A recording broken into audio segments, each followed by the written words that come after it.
the key things is that learning to write well, this isn't easy, but learning to do academic writing in English is a very important part of your doctoral journey.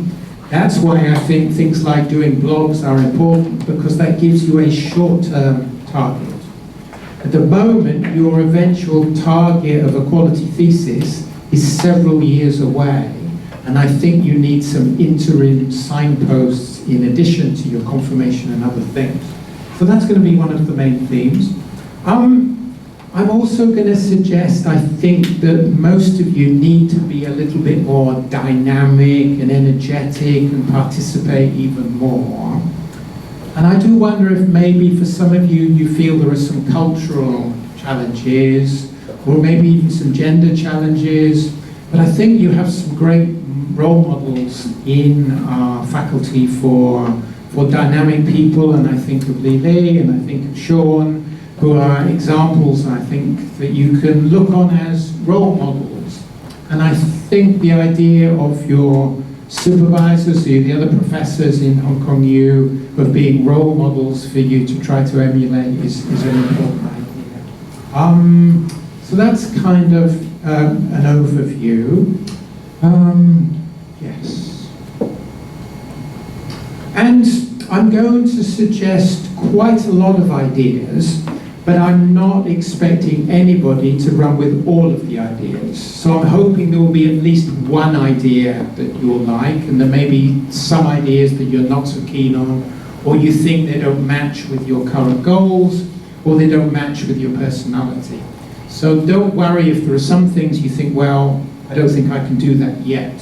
I want you to find at least one thing today that you can go away with and you can think, I can do this and it will make my doctoral strategies more effective, more interesting, more useful. Yes, the expectations are high in Hong Kong U. We're high in the world rankings. We're either number 5 or number 6 as a faculty of education. So in a couple of years' time, when your examiner reads your thesis, they will think, oh, Hong Kong U faculty of education, they're famous. So they want you to be rather excellent and world-leading. Do you think you're a world-leading doctoral student? No, so maybe not. So maybe this is an incentive that we've all got to not necessarily work harder, but maybe work smarter and do some even better things. And in the world rankings for the university, we're usually 20-something, 30-something, 40-something in different lists. The other thing is, Hong Kong U has a high reputation, but China is also developing so fast. I've been going to China for 35 years now, and it's amazing to see the developments. My wife is Hong Kong Chinese, and she loves to go to Shenzhen at the weekend. So, so on a Friday night, Saturday evening, we go over the border. Because I'm British, I have to be fingerprinted. And because I'm very old, my fingers are a bit frail, and I have to do the fingerprinting many times because my fingerprint is not very sharp. But the food is great, the environment is good, and Shenzhen, it's just amazing. So that's the weekend activities for me. But China, it's developing, isn't it? So in other words, to get a good job, you're going to need to be competitive, and I'm going to try to give some ideas as to how you might be more competitive. Well, one thing I'm going to complain about later is I'm not sure you guys are very good at designing PowerPoint slides. When I go to your confirmations, your PowerPoint slides are just so thick with words. Somebody last week was doing a presentation. I took a photo of the slide. There were more than 300 words on the slide. I took the photo and I counted them afterwards. 300 words on a slide. And the audience made no reaction. They just thought, oh, that's normal, 300 words on a slide. I think slides should look something like this. And I should thank Yu Ching over there. She helped me with the slides in her PTS hours. But slides should have few words, and preferably an image that supports words. And some of you will know I'm a feedback researcher. And some of you will also know that feedback can be a little bit threatening or sometimes unpleasant when somebody comes up to you and said, you really need to improve A, B, and C. So we have a kind of feedback dilemma in that we know that critical feedback and suggestions can push people to improve, but at the same time it can discourage them. So your supervisors probably try to maintain some kind of balance between encouragement and critique. Now it probably will vary according to the personality of the supervisor and according to their perception of your emotional strength. If you look like you're a bit stressed out, they may try and encourage you, and if you look like you're dynamic and an improver, they may critique you more.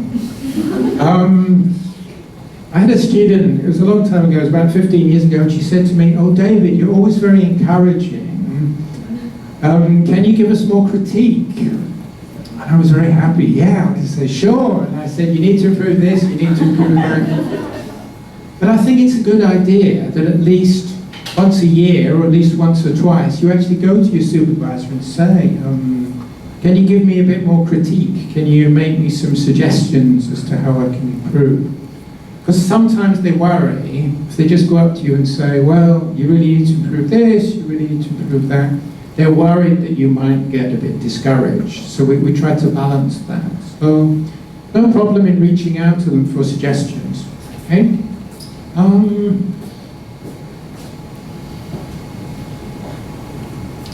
My pet topic is called feedback literacy, and basically it's the capacities to make the most of feedback opportunities of different kinds. So to me, when you invite somebody to give you some critique, that is showing feedback literacy. When you reach out to different people, you know, we have lots of visitors. We have lots of visitors coming to this university, this faculty on a regular basis, and I think you should have more conversations with them. I'll talk about that later. But feedback literacy is basically the capacities to appreciate the value of feedback exchanges, to make academic judgments, to manage the emotional dimensions of feedback, and to take action. There's lots of times you get a feedback, you need to improve this or you need to improve that, but do you actually follow through? Do you actually try to do something afterwards to tackle a perceived problem? So I think that's quite important. And this visual is meant to show a kind of self-sufficient person who keeps going and keeps running and doesn't give up.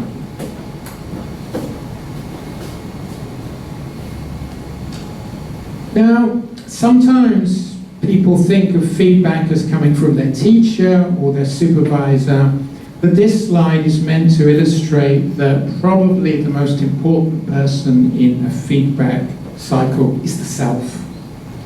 So in other words, you need to be self-evaluating your own strengths and weaknesses, thinking about how you can improve, and then I think other people are used to calibrate your own self-evaluation. So you may think you're excellent at A, B, or C, you ask your supervisor, and then your supervisor might either confirm or disconfirm. You can have similar conversations with your peers, and now we have this exciting generative AI that can also answer our questions, can tell us all sorts of information. We need to verify it, but it does seem that it has great potential there to help us polish our writing, to organize our ideas. I find it very useful to have conceptual discussions. Sometimes if I want to consider the relationship between two concepts in my research, I find having a conversation with generative AI can be quite instructive and useful.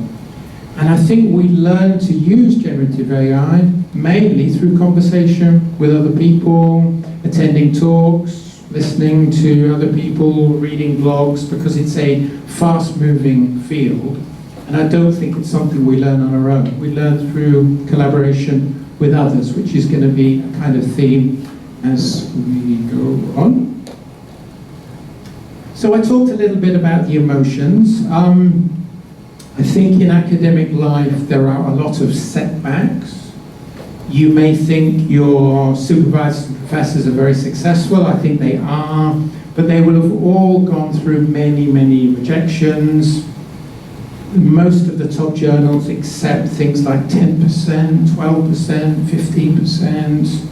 Just had an article accepted in a journal that only accepts 5% of the submissions, so it's tough. We're all getting quite a lot of rejections and setbacks and critiques and people telling us we're not quite good enough. So I think this emotional feedback literacy is quite important. I think you need to be quite resilient to critiques, to lack of success.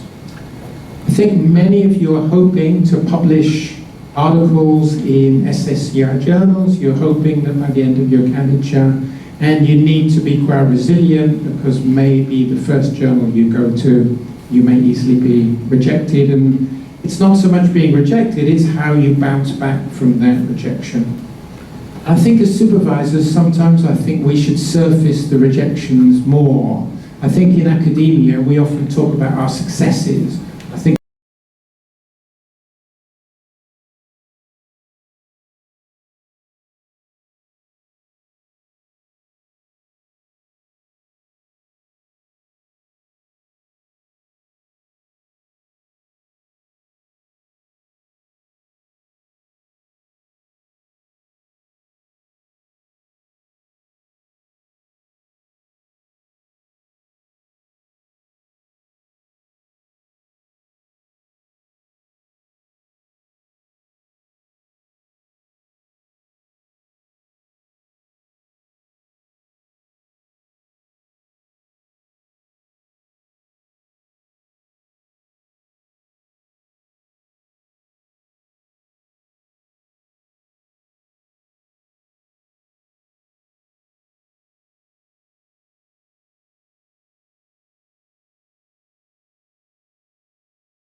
actually we should talk more with our students and others about the many failures we experience.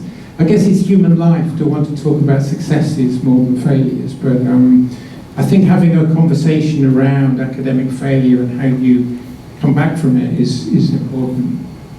Okay, yeah, the next part is quite a major part of the talk. I've called it Doctoral Habits of Heart and Mind. So I'm meaning the kind of dispositions and skills that I think you need to be an effective doctoral student. Cindy and I had lunch with Yuso and a Japanese scholar about 10 days ago, and I was preparing for this talk, and you know I'm a feedback seeker, so I said to this Japanese guy who's a very talented early career researcher, I said something like to him, what is it to be or become an effective doctoral student? What does a good doctoral student do? And he said, a good doctoral student participates in the academic community. Participation in the academic community. Now I have a feeling that might not be so obvious to some of you guys. You might think we need to sit in our office and work hard. Yes. We need to do the reading. Yes. We need to compile our chapters. Yes. So you need to do all those things. But at the same time, you need to participate in the academic community by these kind of things, coming to lunchtime talks, going to the brown bag seminars, attending the lectures by the visiting professors, going to conferences when it's suitable, conferences. Sean helps us organize 2 research postgraduate conferences every year. Now one. In December or in May? May or June. May or June. So every year in May or June, there is a research postgraduate conference, and you can participate in that. You can practice the presentation skills.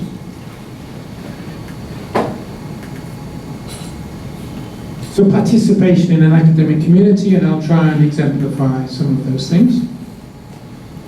There's a kind of theory that supports this idea, and it's called communities of practice, and it's associated with Lev and Wenger, and Wenger has also done quite a lot of more recent work.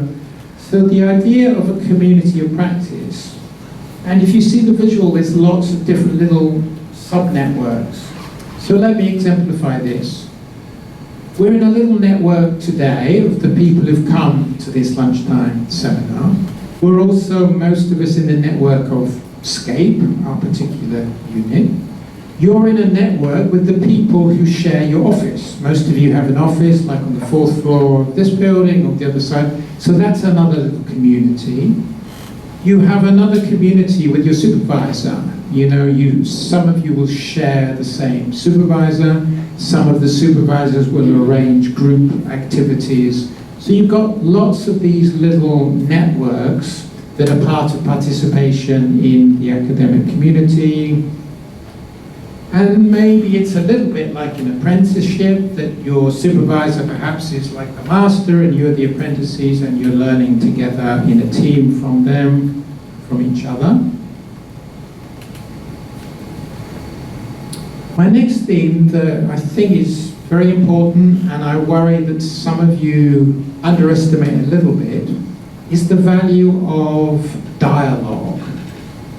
The value of articulating your thoughts to another person. I'll give an example.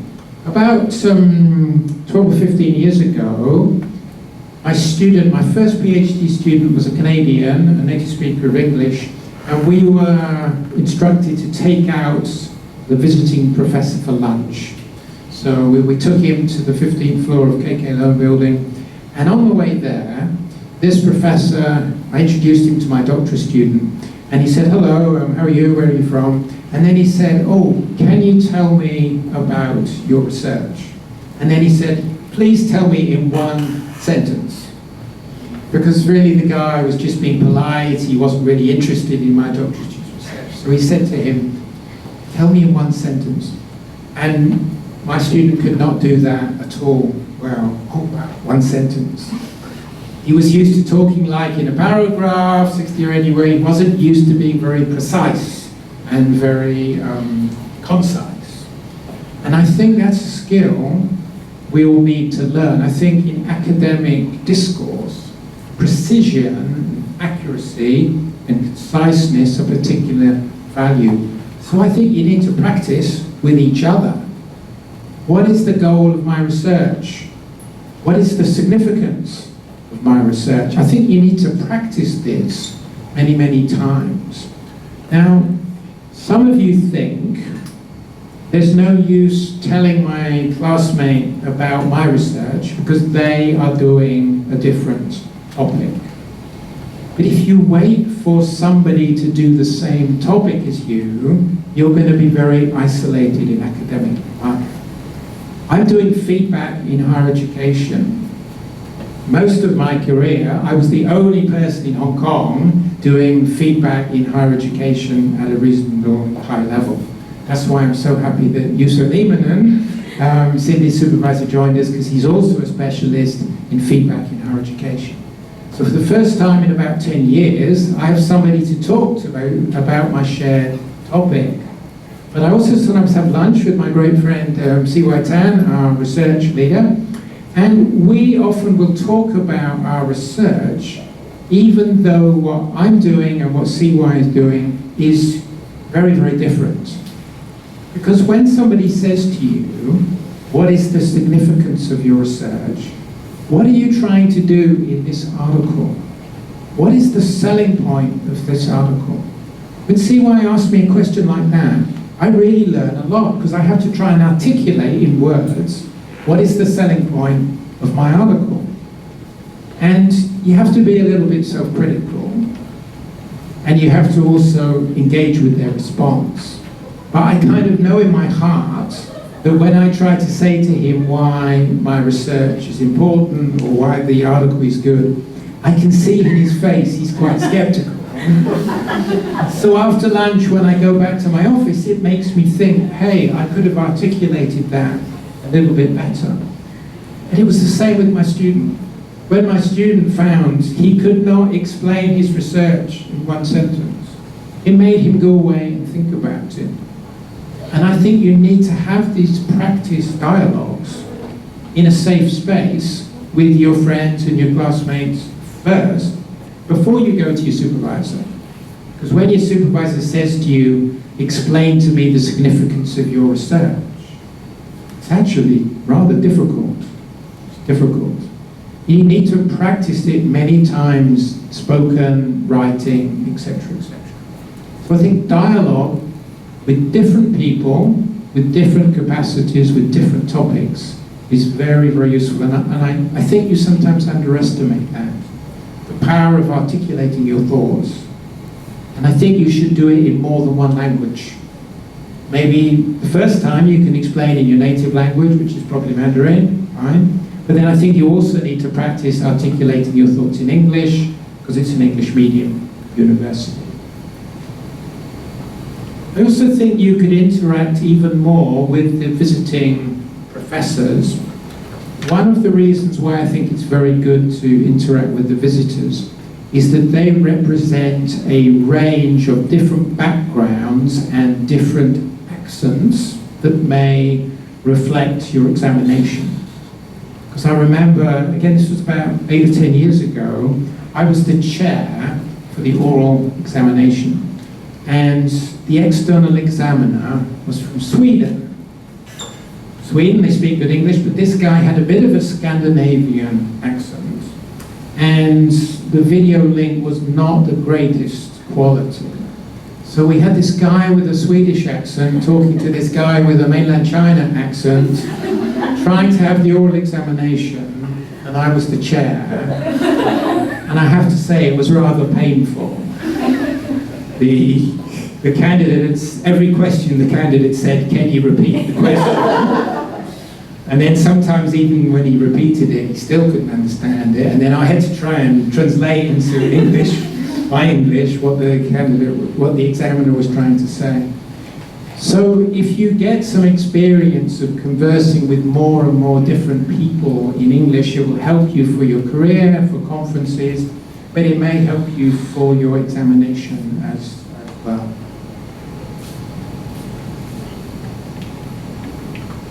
Realizable.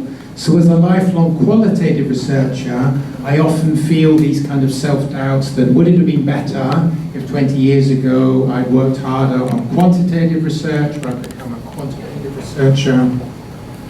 Also, this university is very much a STEM university.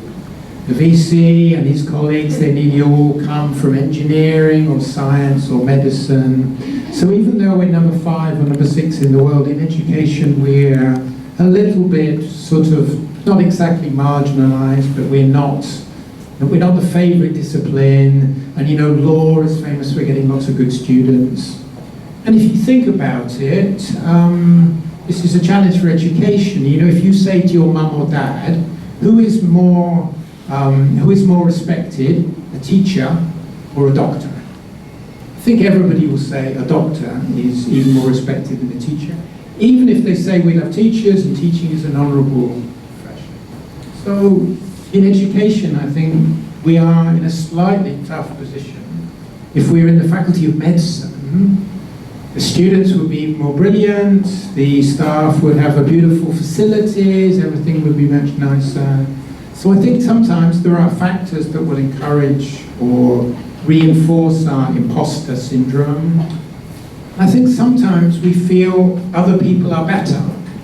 You know, when you go and listen to a talk or a confirmation, you may think, oh, that student seems so professional or so well organized, or this person is so good. So if you ever feel like that, it's absolutely normal. I feel like that quite often, and I think most people do. And I suppose for me, I didn't do too badly. 25 years ago, I was just a doctoral student like you guys, and I wasn't very good, and I didn't really know what I was doing. But I think I had a growth mindset. So even though when I did my doctorate, I wasn't very good, I think I was able to improve bit by bit, year by year. It took me a long time. But by the time I was about 55 years old, I felt I was okay, having been fairly bad my whole life. So I think it's a kind of progression.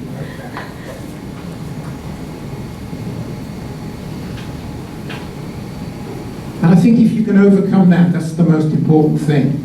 Because I think when you have that, it makes you feel you don't want to go and talk to the famous professor, because you may feel that you look not so good. So if you can overcome that, so now if there's a famous professor, I think, oh, because I'm not so good, I need to learn from the famous professor, so I will go and talk to them and I will get better. And having done that for 20 years, I find it's okay. Sometimes they ask you some question you don't know, but that's fine. See why asked me a question 5 minutes ago and I had no idea what to say. So you kind of get used to it, but you kind of indoctrinate yourself into those kind of habits. Then there's losing face. You know, if you read anything to do with Chinese culture, you know, you always learn that for Chinese people, losing face is one of the worst things. For Western people, we don't like to lose face, but I think it's probably not as bad for us, maybe as it is for Chinese people, I don't know. But losing face is something that we need to, again, try to tackle. Don't worry so much, because we all lose face from time to time. Then, I don't know if this is a term, but I've put short-term versus long-term loss of face. What I mean by short-term loss of face is, see where you ask me a question and I have no idea what to say, maybe I lose a bit of face. But I think there's long-term loss of face if you don't develop in the way you need to develop. And for example, to me, if you get to the end of your Hong Kong U graduate studies and you graduate, and then you have to say to your mum, well, I graduated, but I can't find a job. To me, that's the worst loss of face. you know, I can't get an academic job because I didn't publish enough papers, or I haven't got the network. So I think sometimes we have to accept some short-term loss of face of maybe having to reveal our inadequate understanding for the long-term future. And to me, that goes back to the growth mindset kind of idea. Then I've called visible versus invisible. You know, if somebody asks you a question in class and you really can't answer, maybe there's a little bit loss of face. But I think sometimes if you just sit there silently and don't participate, it's kind of an invisible loss of face. You know, I think sometimes the teachers would like you to be better prepared for class, more active, more willing to volunteer. So I think sometimes you lose face even without realizing it, because the teachers were disappointed that you didn't take a more dynamic and active role. That's enough about the face. This is a tough one. I have quite a lot of bad habits, and I find it's quite difficult to give up some of your bad habits. So I don't know what to say now. Anybody who's good at getting rid of their bad habits? But I think we need to learn new habits and give up old ones. Anybody give an example of a good new habit they've adopted, or a bad habit they stopped doing? I'm terrible at organising my files on the computer. I don't put them into nice little folders. They're all disjointed. I waste time trying to find them.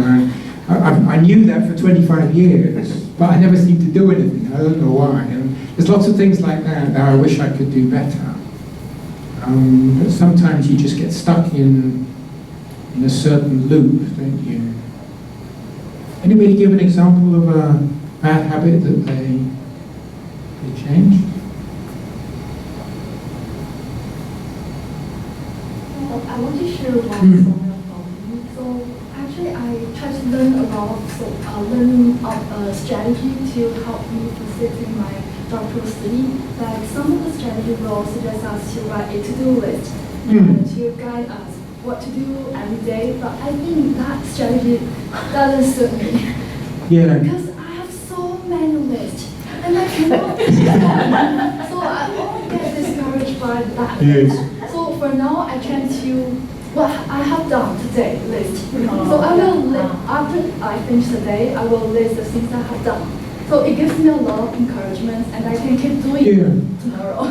So I think there's a lot that we can learn from our experience, not just from the book. Yeah, I have a nice Hong Kong U Faculty of Education diary, and I have my to-do list. It's quite nice, this diary, because you get about 10 lines for each day. So I kind of have my to-do list there. And I kind of have the diary open on my desk, so it reminds me of things. And usually at a certain point of the day, I have a look and I see if there's anything I should have done and I haven't done. I find that quite useful. My daughter is very, very forgetful and absent-minded. So we try to train her to do this kind of system. She always forgets things. So we trained her so she will write her to-do list in her diary. But the problem was, she forgot to look at her diary. So she puts them out, she never looks in it. So sometimes you just have to accept you're going to be absent-minded. But fortunately, my wife is very dynamic. So my wife trains our daughter and reminds her constantly to do all the things. It's a bit complicated because my daughter's in Cambridge, my wife's in Hong Kong, so my wife has to live on English time to communicate with her. But enough of my exciting family times. See, why you got any bad habits? Other than being too perfect? Well, another bad habit I have is I'm too modest. Indeed, yeah.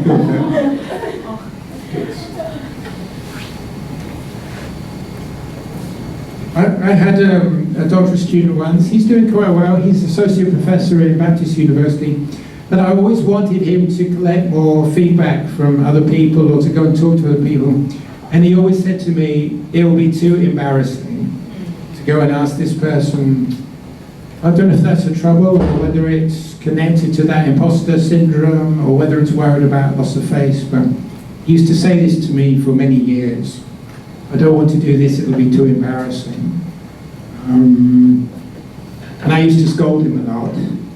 And we used to go out for lunch, and I still used to scold him. And recently, when I invite him out for lunch, he always refuses. So I think, I guess now he's probably 55 years old, and I scolded him for about 10 years. I give him a lot of critical feedback, because when he was younger, he was quite enthusiastic, and he wanted to improve a lot. I think now he's just good enough. So it's that feedback dilemma.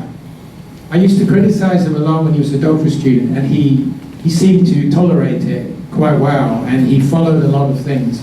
But I think now he just doesn't want to see me, which is a bit sad, because he was a good friend of mine for many years. But that's the feedback dilemma. And he was a Chinese guy. He looks a little bit like that. I wonder whether to give the real picture, but I thought he might sue me, so I didn't. But seriously, I think openness to feedback is quite important. And I think you may disagree, but I think I'm quite open to feedback. Maybe because I'm a feedback literacy researcher. Maybe I have to be. My next theme is learning from peers, and again, I think you could do even more of this. I'll start with a very sad story. A PhD student of mine from Guangdong province, 6 or 8 years ago, her topic was peer feedback. Okay, that was her topic. So she went into the university in Guangdong, University of Foreign Studies, and observed the teachers and students doing the peer feedback. But when she sent me some writing, there were always a lot of errors, a lot of typos, a lot of grammar errors that I found a bit annoying because it distracted me. Now you may say typos and grammar errors not a big deal, you'll fix them later. But I worry that if the student makes a lot of little mistakes here or there, maybe they make mistakes in the methodology, maybe they make mistakes in the thinking. But whenever she sent me something, I always thought she needed to get some peer feedback before she sent it to me. She was a peer feedback researcher. Her research was all about how good peer feedback is. So I said to her, do you ever get any peer feedback from your colleagues and classmates in your office on the Sixth Broadway one? She said, oh no, I would never do that, because they are doing different topics. They're not doing, and she said they are too busy. I don't think you are too busy, are you? Because you're hardworking. I really appreciate your diligence, your hard work, your commitment. I think that's one of your strengths. But I think she was suffering maybe from imposter syndrome. I think she probably realized if she showed her writing to her classmates, they might think it isn't very good, it needs improving. But I think that's an important learning. Learning from peers, I think, is very important. But to me, it was quite sad that somebody could do peer feedback for their research, but not really value peer feedback for themselves. And I think that was missing out something. One of my collaborators is one of the top higher education researchers in the world, David Bound, and he's done a lot of work on peer learning, collaborative learning, and I think this is absolutely true, that for any difficult challenge, it's very difficult to do it on your own. That's why for your thesis you have a supervisor and your co-supervisor and you have peers. And I would encourage all of you to do even more peer dialogue. I think you should show your writing to your friends, your classmates, your colleagues, get them to give you comments, and you do the same for them. Because this is how academia works. This is what we do. We show our work to our friends and our colleagues, and we go for peer review from the journal. So peer review is absolutely fundamental to how universities work. Fundamental. This is how universities work. This is how our work is evaluated. This is why you have examiners. The examiners are a form of peer review. This is why you have more than one examiner. You have 2 or 3. They are independent of your supervisor. At least one of them is independent of the university. So peer review is fundamental to university ways of working, therefore you should involve yourselves in it as much as possible. Even if your classmates are doing a different topic, because it's not so much that your peer will necessarily give you a brilliant insight, although they often do, but it's that you see different ways of approaching the kind of task you are approaching. So when you see somebody else's literature review, you might see a nice way of doing a synthesis. You might see a nice diagram that tries to show the strengths and weaknesses of the literature. You may see different section headings. And once you see several different samples, you're able to make better appreciation of your own work, what you're trying to do. So I think the most powerful benefit of seeing somebody else's work is through making comparisons with what you've done, drawing some inferences and thinking of ways forward. So I think the more different samples you see, the more you learn to notice the different kinds of ways of doing academic work. And this also helps your self-evaluation. If you remember, I said earlier that the self was one of the most important aspects of feedback, but when you get information from a peer, it helps you calibrate your self-judgment. Anybody want to say anything about peer feedback, peer review? Yeah, I think peer review or peer feedback is quite effective. Like usually, I think I did quite a lot of peer study in my first year PhD learning. Like I'm not good at quantitative research method, but many of my colleagues in my office can do that. So when I have any questions concerning my assignments, I'll go for them and we'll have some group discussion together. So, and also we have this pantry discussion. For example, when I got some feedback critiques from my supervisor and I got really upset and emotional, so I will seek feedback from the peers and discuss with them what does this mean about what my supervisor comment on. And then I think I got emotional support from them, and also I am able to manage my emotions to really take up the feedback that I received from my supervisor. And I think you are right. Sometimes it's good to receive feedback from your peers because you make comparison with your own work. For example, last week I had lunch with my peer and we're discussing about how to write the literature review for our dissertation. And I felt quite confused because I'm more the type of reading and writing conducted at the same time. But my peer told me he would usually read everything, print them out, and read line by line and label it so that they could fit to each section of the chapter. And I figured out this approach is quite useful. So this week, I tried to learn from that approach and writing up my literature review. So seeking feedback from your peers could be in different forms and different aspects, depending on what you expect from your peers. Yeah, great. So she talked about identifying peers who are strong in a particular thing that she's less strong in, and that's again what academics do. We try to identify people who have expertise that we don't have, and then we know who to ask. Enlisting the support of your peers to manage the emotional dimensions, that's also great. Yeah, thanks very much, Cindy. Some great ideas there. I want to say a little bit about supervision and doctoral tutorials. Now I said at the beginning that this talk is not particularly research-based, but we did do a piece of research, and thanks Ji-sun for coming and for participating in that research. We interviewed 24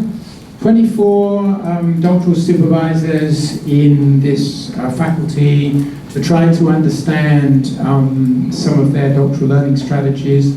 And we use this term authentic feedback to indicate the kind of feedback you get from reviewers when you submit to a journal. Authentic because it relates to real life uses of academia, in that submitting to journals is a core part of our profession. I said earlier we should celebrate failure. Well, this project was a tiny bit of a failure because we tried to get funding from the General Research Fund and we were not successful, so we had to scale down the project. But originally we were hoping to do more with supervisors and with students, but because we didn't get the funding, we just interviewed the students. And I'm going to draw on a couple of extracts from the data to make a couple of points. I think it's important for you to be quite independent as a doctoral student. That yes, your supervisor probably has lots of good ideas, your supervisor probably does quite a lot of good work for you, but I think you also need to learn to be quite independent. And I think there are two important reasons for that. After you leave here, you're going to have a career of probably another 25 years or maybe even 30 years, and your supervisor won't be there to hold your hand. So if you can only be successful with your supervisor holding your hand, you're really going to struggle for the next 25 years after you've left here. And surely a doctoral degree should empower you to be resourceful and independent. So do try and be independent. The second reason is our colleagues are in demand and they often get promotions and move to other universities. So if you are too dependent on your supervisor and your supervisor gets a new job and you leaves, you're going to be very upset. So that's another practical reason why you should need to be independent. And this is why you have a co-supervisor. Kind of in case your main supervisor leaves or gets a new job or whatever, then your co-supervisor will take over. So Lena did a very good strategy today. When she came in, she reminded me that I'm her co-supervisor, which is a good thing to do from time to time. If you've been here for 2 years and you've never ever spoken to your co-supervisor, it's maybe not so ideal. I think our formula is you don't trouble them too much, but at least if they know who you are, it helps. Because Lena did her confirmation 6 months ago? August. Oh, a few months ago. And I was there, and she reminded me what I said, which I'd forgotten. But now it's very helpful. So yeah, if you happen to walk around the campus and see your co-supervisor, it's a good idea to say hello. Because it's good.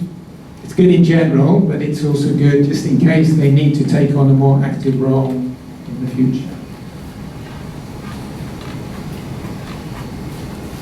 Sometimes I feel our students don't do a particularly excellent job of preparing for tutorials. By tutorial, I mean when you meet one-on-one with your supervisor, either face-to-face in their office or in a cafe or on Zoom.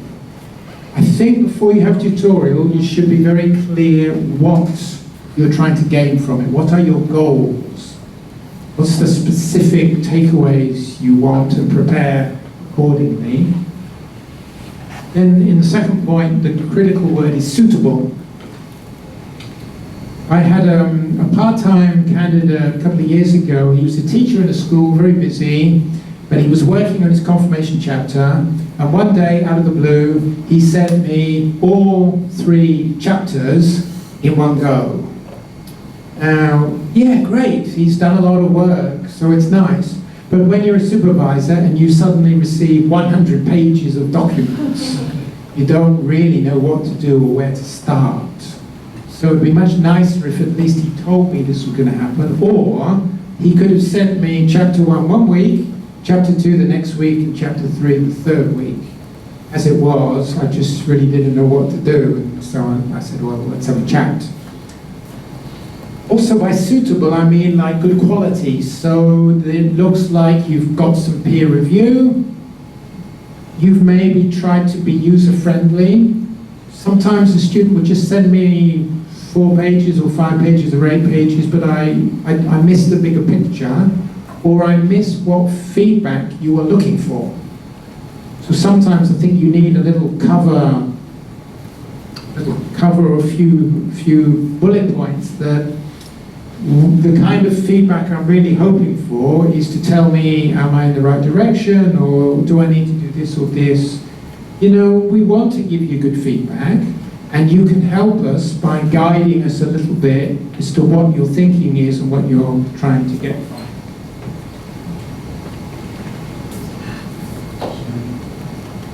I don't know about you guys, but I found having tutorial with my supervisor quite emotionally challenging. My supervisor was very wise, very kind of rigorous, very intelligent, and she made me realize how little I knew.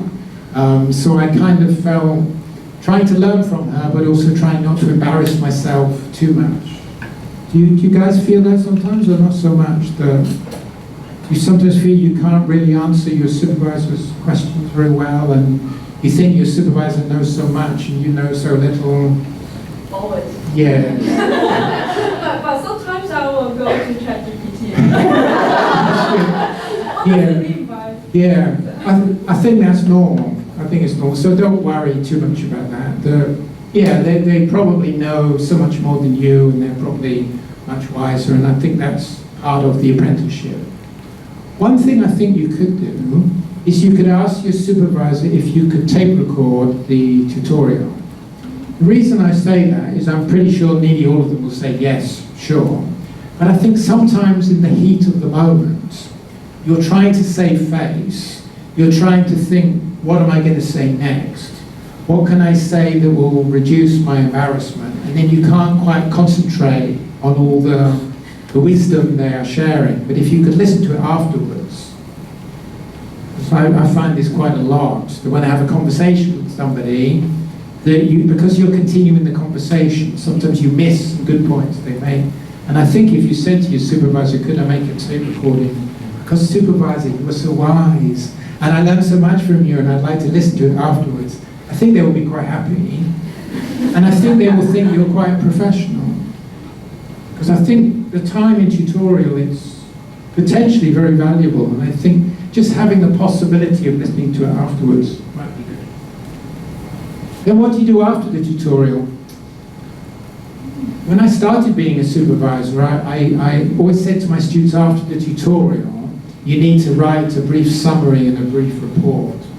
And I don't know why I stopped doing that. I don't know whether I got too lazy or... So whether your supervisor requires it or not, I think it's a good practice to write to them afterwards, say, thank you very much for your time, it was very useful, and then give a little bit of a summary or a synthesis. Because sometimes I realize 6 months later that we were not on the same page. Sometimes I thought we'd agreed A or B, but the student thought it was C or D. So I think to avoid misunderstandings and problems, I think that's a good thing to do. And I think in your little summary, you should also outline your action plan. This is what I'm going to do next. And it could even lead into the next tutorial. In 3 weeks' time, perhaps we could discuss blah, blah, blah. I think that's a good strategy.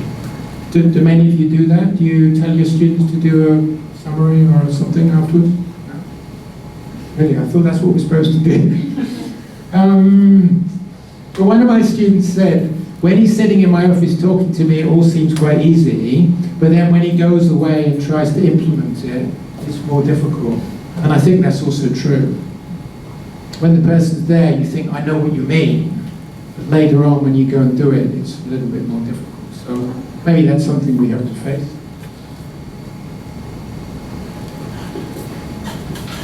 CY challenged me to try and differentiate what you might do at different stages. I think most of you in the first year, you neglect this a little bit.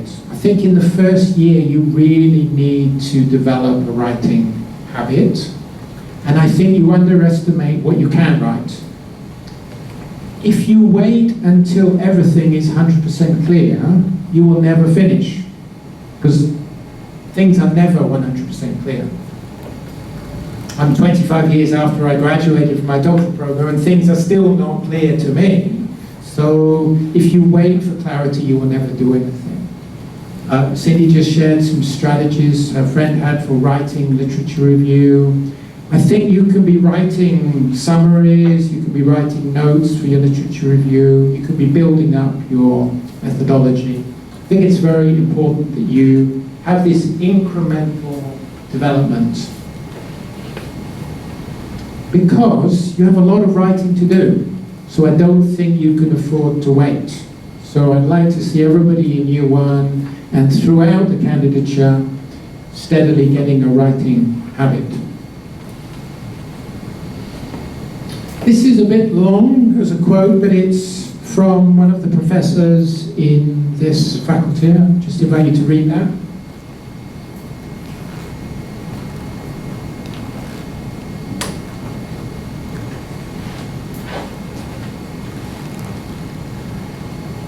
Does that resonate with you at all?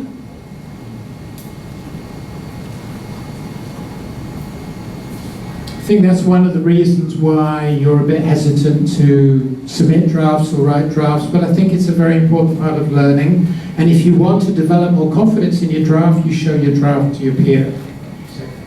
I'm going to speed up a little bit because I want to... I've made a common mistake that you guys make. I have too many slides. I have 49 slides, 49. Normally, I think you need about 1 slide per minute. So like for confirmation, I think about 30 slides is around. And I thought, well, I've got an hour and a quarter. I thought 49 slides might be okay. But because I like to elaborate and tell some stories, I've got a bit too many slides. So confirmation, I think sometimes you put too much emphasis on the performance, the passing, versus the learning and the mastery. Of course, you want both. But I think we're trying to master rather than just perform. And our confirmation, it's rather too easy, isn't it? Sean, do you think we need to be a bit harsher in confirmation and give them a bit more critique? Yeah. Like some external. Yes. That would help you more, you see. If you pass confirmation but you're still not really very strong, you're going to suffer later. So actually, if we were harsher, that would be good. But maybe you don't think like that. So when you present orally, it's difficult for you, many of you, isn't it? Because English is not your native language and it isn't that easy. Maybe you're anxious. But like I tried to say earlier, I think the difference between your presentations and those of most scholars in the field, most other people, is often you put far too many words on your slide. 100, 200, 300. So we asked ChatGPT, how many words should you have on a slide? 25 words or less. I don't think many of you are obeying that rule. But I think that's a good guideline. So next time you do a presentation, don't have more than 25 words on a slide, okay? Is that a deal? If I'm in a confirmation and you have a slide with more than 100 words, I will complain. So in the last part, I'm going to talk about some specific enabling activities.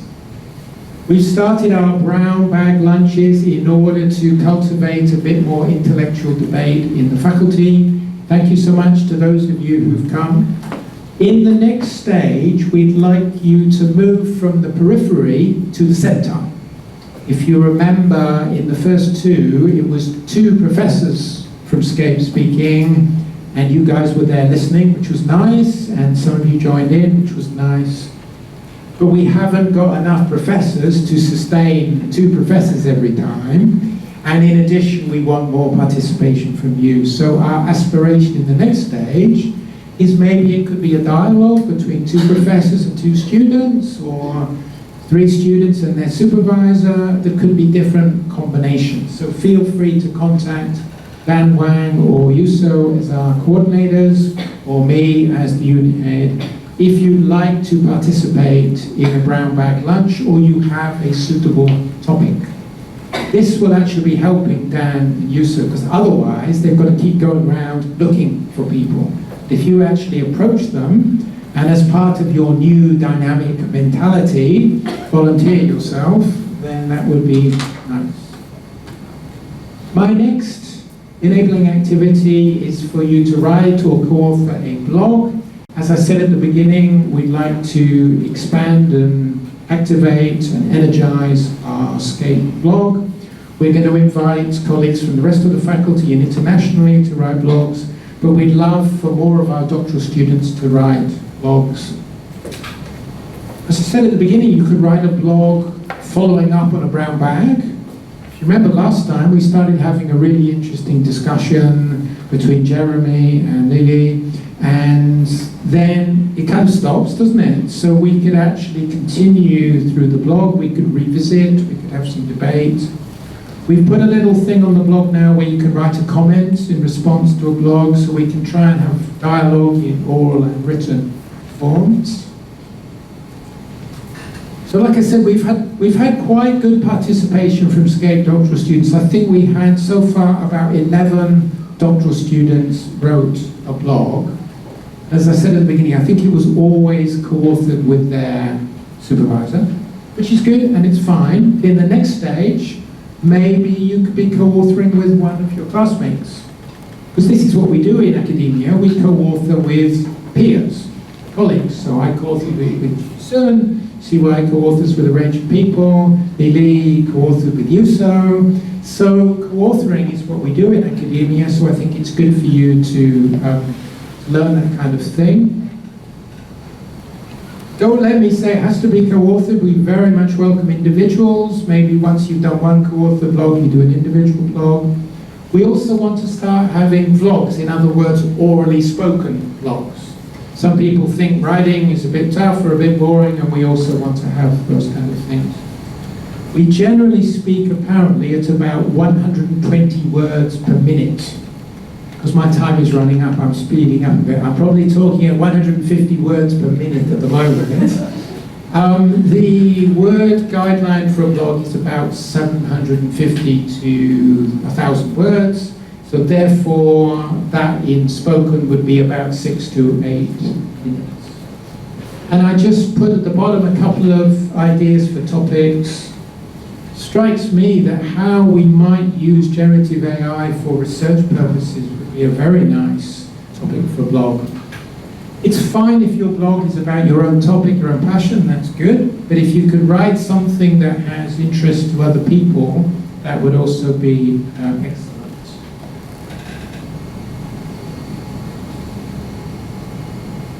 So the new blog team, I think we're going to take over probably after Christmas, but it's myself, Ben Richards, and Lee Zane from TALIC, Teaching and Learning Innovation Centre, formerly CETO.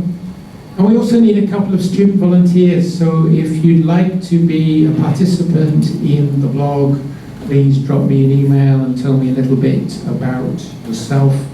The role would be to give some feedback on blogs, maybe to contribute to a blog yourself, and maybe to brainstorm topics and people who can write blogs.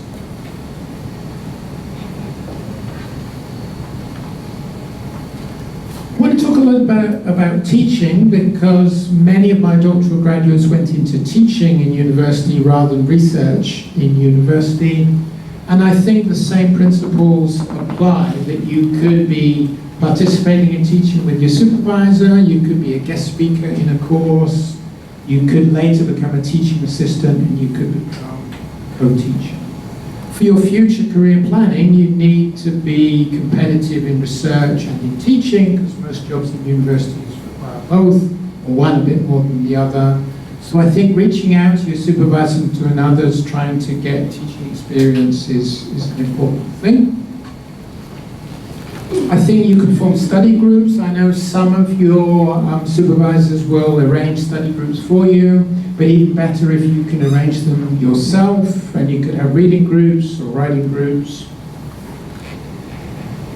You can present at a conference, you can try to author output, you can co-author with supervisors. Perhaps this is the last point I'd like to make. If you remember, one of the points I made was that participation in the academic community is crucial.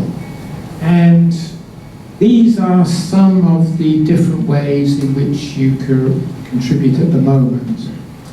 But the point I want to make, particularly on this slide, is multi-disciplinary. multitasking. This will be my very last story. I had a very good doctoral student a few years ago. She came from Fudan University in Shanghai, very good university. She's now an associate professor in Hang Seng University, one of the private universities in Hong Kong. And in her final year, she came for tutorial, and she handled the tutorial particularly well in my view. She started the tutorial by saying, "This is the issue I'm struggling with." Then she said, "This is what I've read on this issue." Then she said, "This is my proposed solution to the issue. These are the pros and cons of the strategy. This is how I will address the cons of the strategy. What do you think, David?" Now, I thought that was pretty good. You know, she demonstrated preparation, she'd identified the issue, she was able to articulate how she could deal with the issue. That was fantastic. She had a kind of scholarship that meant she didn't have to do the RPG hours. So, throughout her 4 years, she just worked on her thesis, nothing else. So she didn't learn multitasking. Now, the reason I want you to write for the blog is because I think it gives you a short-term goal. Finishing your thesis, if you're year 1 or year 2, is a long way away. And I think we need some short-term goals.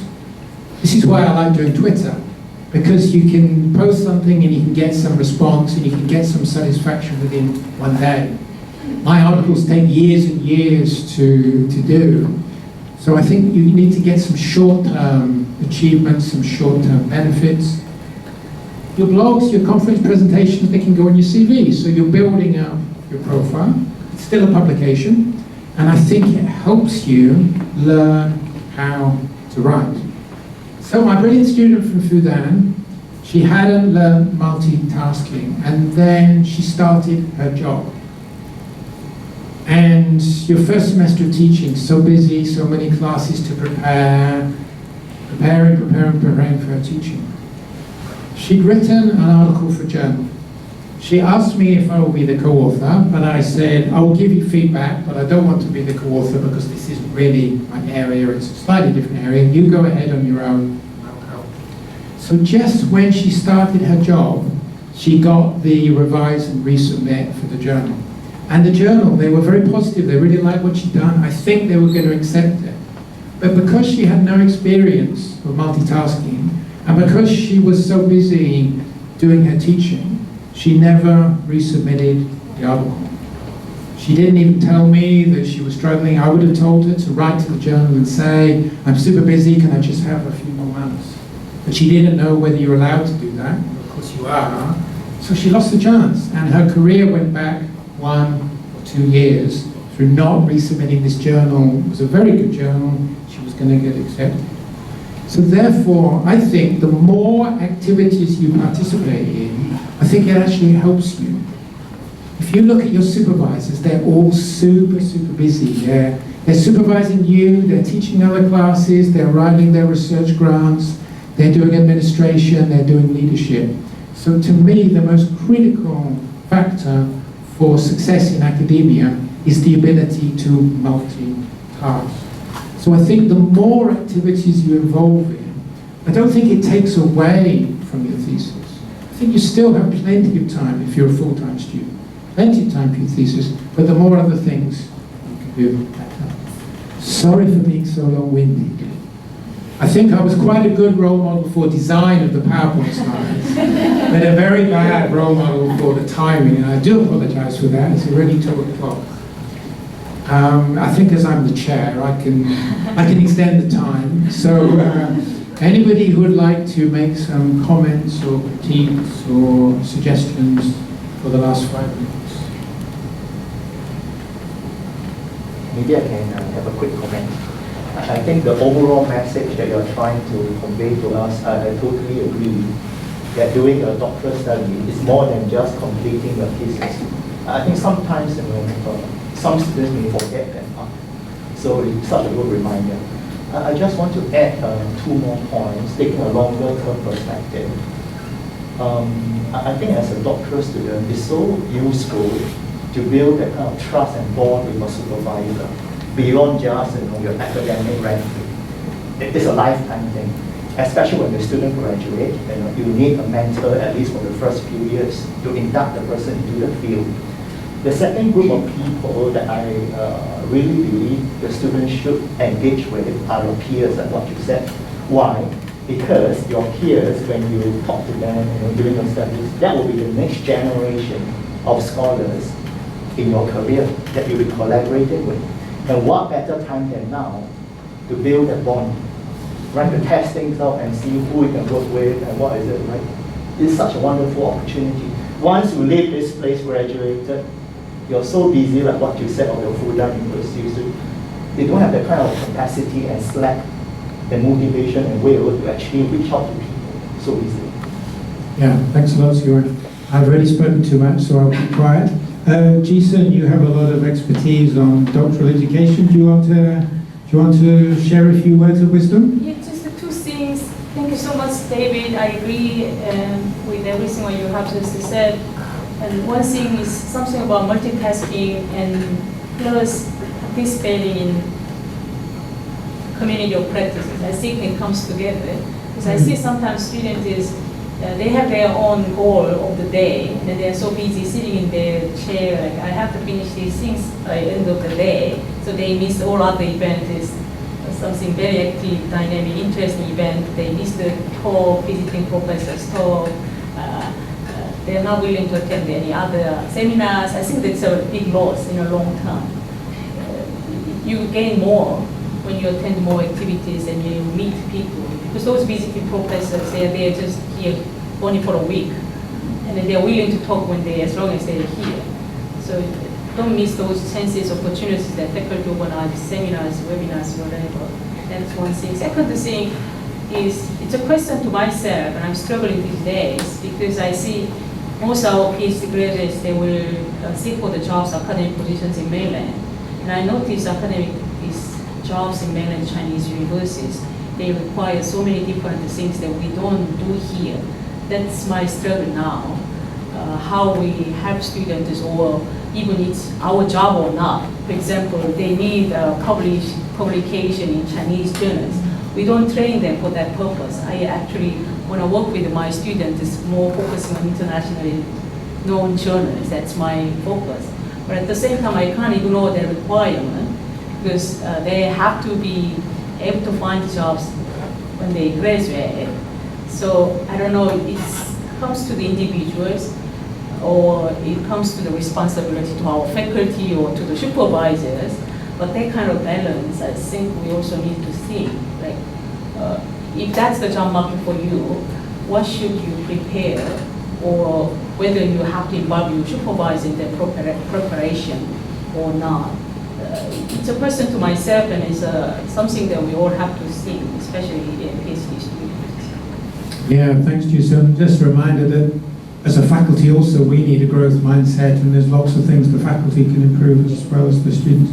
Could I have one or two students who would share something that they think they could do more of, particularly of things that I might have mentioned or didn't mention? So if you remember at the beginning, I said I want students to at least have one takeaway for something that they could do a bit more of. Anybody like to try and tackle that one? Maybe somebody who didn't say anything so far?